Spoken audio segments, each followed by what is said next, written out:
goes with that Torah portion in Isaiah, it actually references someone prostrating themselves before evil, so evil can stomp on our backs as his people. It's talking about Israel. So what did Satan really want Yeshua to do? He didn't want him to lay prostrate before him. He wanted him to sin the way Adam sinned, and then he would do the exact same thing he did to Adam and Eve. When we bowed down to him, he had trampled our backs with cleats, sharp objects in his feet, just wanted to trample me. He didn't want Yeshua to bow down, to give him. He lies. He wanted Yeshua to lay down in front of him to somehow appease the devil. The devil just wanted to stomp on the back. Just walk on it. Which is why Satan enjoyed certain aspects of the cross until he realized what he did. And so if you would read this book, and there is so much here. Listen, some of the people who have raised you, we've read the Bible and we're told what it says, and we're told not to ask those guys questions. I'm telling you, you can read this book and ask every question.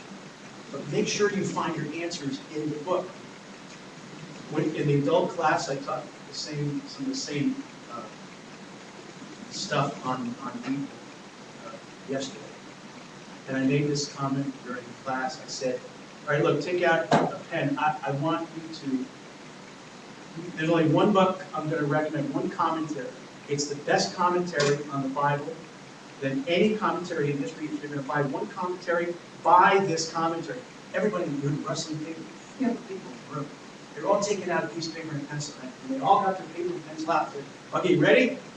It's the Bible. And it was a great laugh. 300 people laughed, and I said, did I make my point? Deuteronomy is the best commentary on any other book of the Bible. Any other book of the Bible is the best commentary on Deuteronomy. Right? Revelation is the best commentary on Genesis. Genesis is the best commentary on Revelation. Why? Same author, through many voices, many writers, that God inspired his words to be written down. God is not only the Word, he's given us his Word to read. If you have questions, I'm telling you, when we're done, I decided, because I am amazed, I almost feel like I've neglected this important ministry way too long, and that is to teach people how to read the Bible. I have a thing called the Words of Your Life. And when we're done, and I see Mara, I'm going to say, next year I want to teach a course on how to read the Bible. I want to teach you how to read the Bible every 90 days. You need to read the Bible 4 times a year. That means in 10 years you'll have read the Bible 40 years. 20 years you'll read 80 years. In 40 years, 160 times. I don't think I made it quite that far. For 7 years. I'm probably only around 100. The reason I'm asking the questions I'm asking is that 100 times. All. And I'm telling you, that'd be the best time you've ever spent in your entire life. You had it at the end of your life. Do you know that Billy Graham said that a number of years ago, somebody asked him if he had to do all over again? It's the most famous game he gave in history. You know what he said? He said, I can say this. How do you do all those things? There's so much less. There's so much time. Wow. That's really humbling thing to hear when he raised his greatest regret is that he let his ministry rob him. That's a great man of God. That's a humble man of God. But honest enough to say it because he doesn't want us to say it.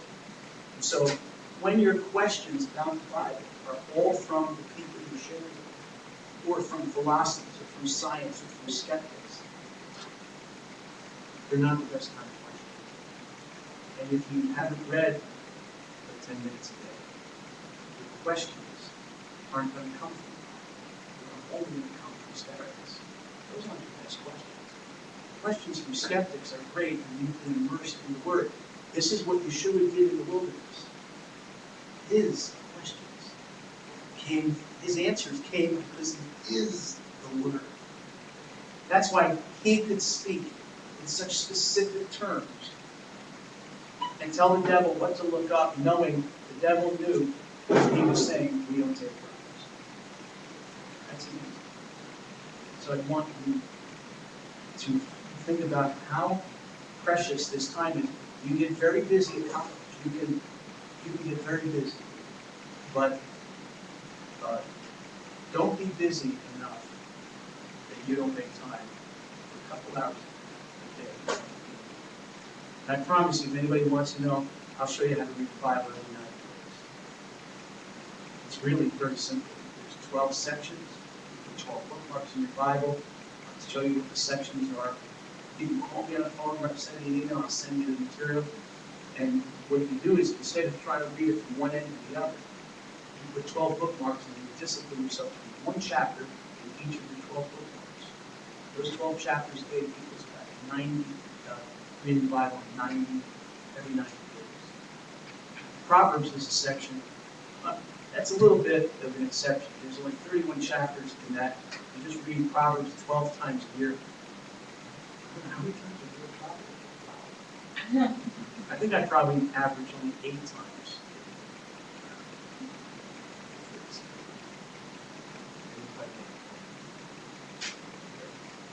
That's distilled wisdom. So read as much of it as you can. All right? This didn't go, I didn't get to the stuff I wanted to talk to you about.